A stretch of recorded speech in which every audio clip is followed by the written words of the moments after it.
Hey there, movie lovers, and welcome back to Fade to Fact.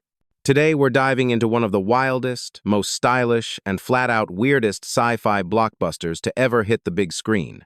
The Fifth Element, 1997. Directed by Luc Besson, this French-American production gave us flying cars, outrageous fashion, a blue alien diva, Bruce Willis in his prime, and Milla Jovovich speaking a language nobody had ever heard before. The movie might look like pure chaos at first glance, but underneath all the neon lights and Gaultier costumes, it became a cult classic that people still talk about nearly 3 decades later. When it first premiered, audiences didn't quite know what to make of it. Some critics loved its originality, while others thought it was just too much. But over time, The Fifth Element carved out its place in pop culture as one of the most visually daring sci-fi films of the 92nd. It wasn't just another space opera, it was like if a comic book, a high-fashion runway, and a Hollywood blockbuster all collided into one big, loud, colorful spectacle. But here's the thing. Behind all those flying taxis and laser guns lies a treasure trove of fascinating stories. From the fact that Luc Besson first dreamed up the movie when he was still a teenager, to the insane number of costumes designed by fashion icon Jean-Paul Gaultier, to the strange truth that Bruce Willis and Gary Oldman never even shared a scene, there's so much to uncover. So, buckle up, because we're about to dive into 20 things you never knew about The Fifth Element. 1. Luc Besson dreamed it up as a teenager. Long before he became a famous director, Luc Besson was just a 16-year-old kid in Paris, sketching out a wild sci-fi universe in his school notebooks. He imagined futuristic cities, strange aliens, and a story about humanity's survival hinging on an ancient secret. Over the years, those doodles and half-written stories slowly evolved into the script that would become The Fifth Element. In a way, the movie is like a time capsule of Besson's teenage imagination, except with a much bigger budget and Bruce Willis driving the flying taxi. 2. Jean-Paul Gaultier, designed over 1,000 costumes. If you thought the fashion in this film looked like it came straight from a runway, you're absolutely right. French designer Jean-Paul Gaultier, famous for his avant-garde styles, personally created over 1,000 costumes for the movie. He was involved in almost every detail, even approving the outfits worn by extras. That's why even the background characters on the street look like they just stepped out of a futuristic fashion show. It gave the movie its unique, larger-than-life visual style that no other sci-fi has really matched. 3. Bruce Willis wasn't the first choice. It's hard to imagine anyone but Bruce Willis as Corbin Dallas, the grumpy but lovable cab driver. But Willis wasn't Besson's first pick. Mel Gibson was offered the role and turned it down. At one point, even Jean Reno was rumored to be considered. Willis eventually signed on, bringing his classic mix of sarcasm and toughness that grounded the movie's wild visuals. Without him, the whole thing might have tipped too far into pure cartoon territory. 4.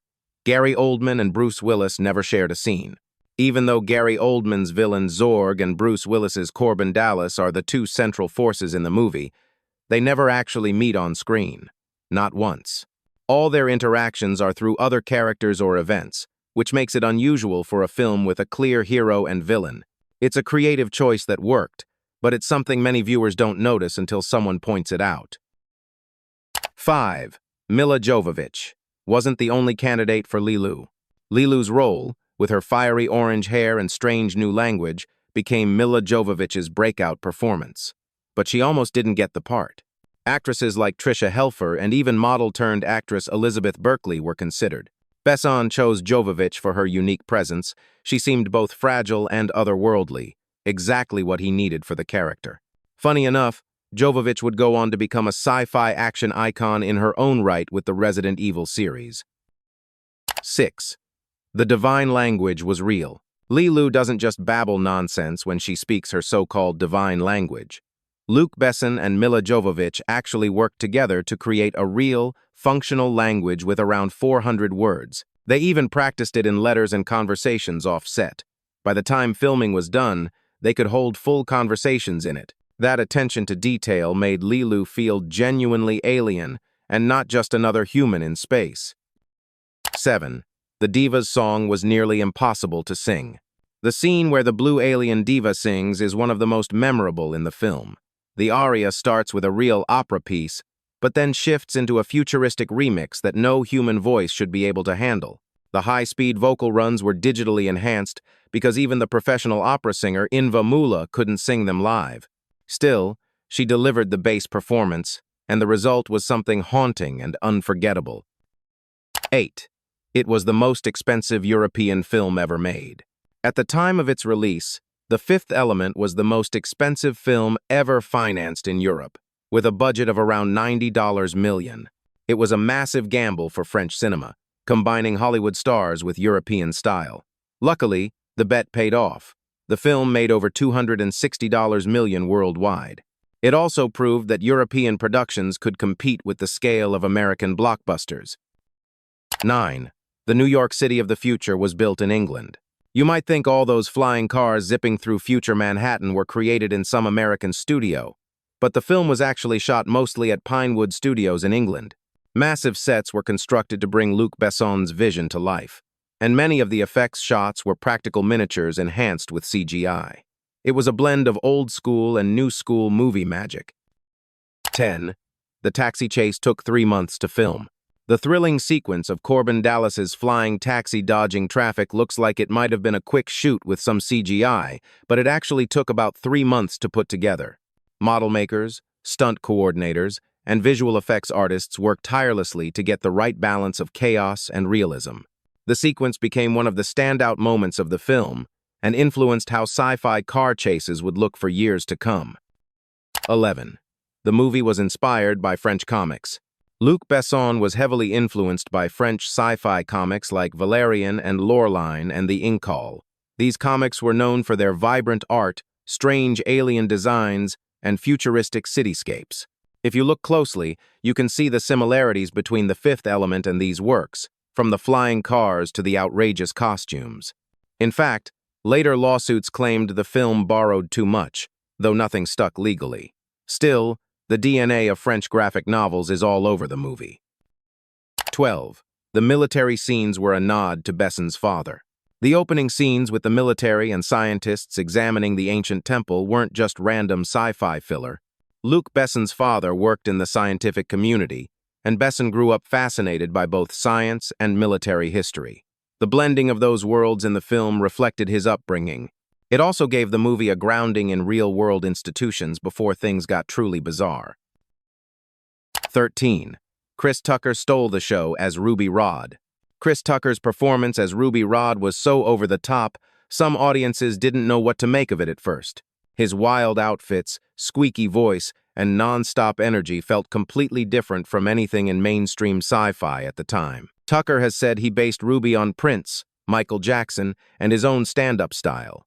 Decades later, Ruby Rhod remains one of the most talked-about characters in the entire film. 14. The production nearly fell apart midway. The film's massive scope almost caused it to collapse during shooting. Sets were constantly behind schedule, the budget kept inflating, and some executives worried the movie would never get finished. Besson had to fight hard to keep his vision intact. Ironically, that chaos behind the camera mirrored the chaos happening in front of it on screen. 15. Milla Jovovich learned martial arts for the role. Lilu wasn't just about strange hair and a made-up language, she was also an action heroine. Jovovich trained in martial arts and stunts to perform her own fight scenes. She practiced choreography for weeks to get the movements sharp and alien-like. By the time cameras rolled, she looked both graceful and lethal, helping Lilu stand apart from other female sci-fi characters of the era. 16. Zorg's plastic headpiece caused problems.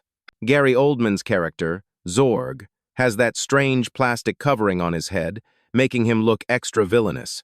But it wasn't just a style choice, it was also a headache to wear. Oldman complained that the piece limited his hearing and made it hard to deliver lines naturally.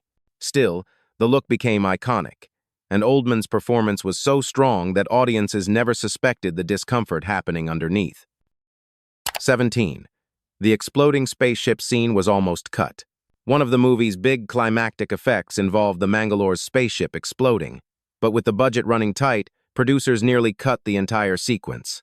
Besson fought to keep it, believing it was necessary to give the villainous aliens a proper send-off. His persistence paid off, as the explosion became one of the most visually satisfying moments of the finale. 18.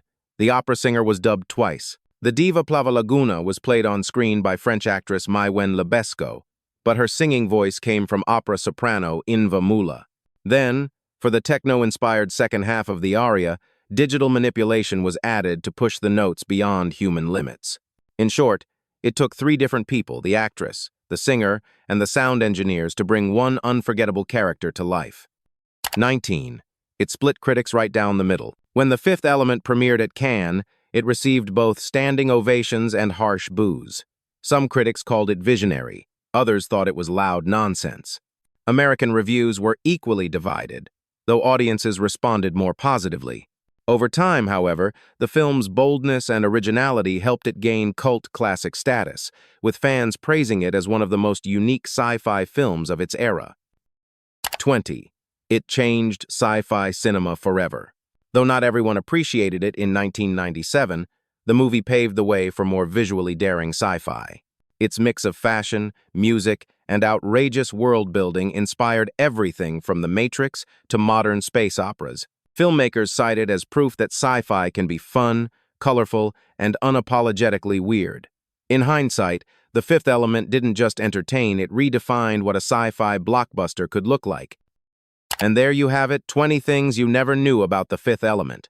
Looking back, it's no surprise that the film continues to spark conversation nearly 3 decades after its release. It wasn't just a movie, it was an experience. Luc Besson gave us a sci-fi universe that was equal parts comic book, opera, fashion show, and action spectacle. Few films since have dared to blend so many styles with such fearless energy. What's even more impressive is how the movie's legacy has only grown with time. Fans still debate its quirks, cosplay as Leeloo and Ruby Rhod at conventions, and quote Bruce Willis's dry one-liners. Critics who once dismissed it now recognize it as one of the boldest sci-fi experiments of the 92nd. So, what about you? Do you think The Fifth Element is a misunderstood masterpiece or just a colorful slice of chaos? Drop your thoughts in the comments, we'd love to hear your take. And don't forget to like, subscribe, and hit that bell so you won't miss more behind-the-scenes secrets from your favorite movies. Until next time, this is Fade to Fact, signing off.